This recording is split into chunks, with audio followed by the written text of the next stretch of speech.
আসসালামু আলাইকুম। ফ্রান্সস presents world cup বসিংয়ের সকলকে আমন্ত্রণ। বস কার্লো আনচেলত্তি, বসিং পুরো বসিংটা করেছেন কার্লো আনচেলত্তি। এই খেলা ব্রাজিলকে আসলে প্লেয়াররা যতটা জিতিয়েছে তার চাইতে জিতিয়েছেন কার্লো আনচেলত্তি।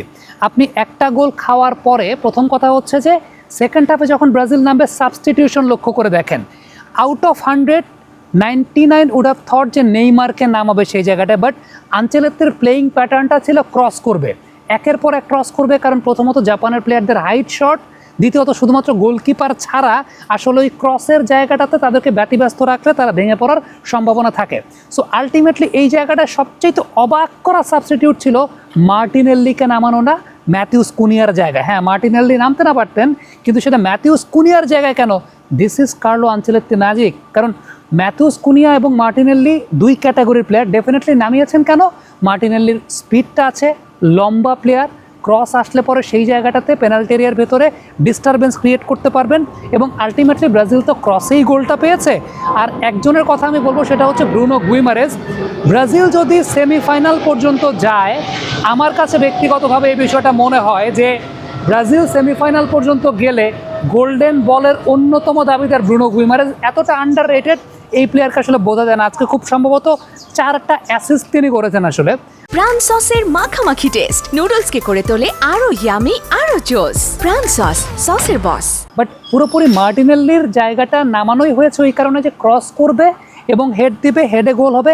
ক্যাসেমিরো হেডে গোল দিয়েছেন। আমরা আজকে ম্যাচের আগে একটা অ্যানালিসিস করেছিলাম, সেই জায়গাটাতে বলেছিলাম যে এই ম্যাচে দুইজন, একজন হচ্ছেন ক্যাসেমিরো, আরেকজন হচ্ছেন ম্যাথিউস কুনিয়া।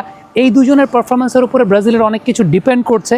ক্যাসেমিরো ওই জায়গাটায় গোলটা দিয়েছেন এবং সত্যি কথা বলতে গ্যাব্রিয়েল এবং ক্যাসেমিরো দুইজনই কিন্তু ওই রোলে অনেক বেশি মাত্রায় প্রমিনেন্ট। বাট ক্রসটা সম্ভবত গ্যাব্রিয়েল করেছেন, হেডটা ক্যাসেমিরো করেছেন। মানে আর্সেনাল ম্যানিউয়ের এখানে একটা চমৎকার কম্বিনেশনের জায়গা ছিল। বাট জাপান প্রথমে 5-4-1 একদম স্ট্রেইট 5-4-1 ডিফেন্ড করছিল। তারা জাস্ট ওয়েট করছিল ব্রাজিল একটা মিস্টেক করবে, সেই মিস্টেকটা আলটিমেটলি তারা একটা কাউন্টার করবে।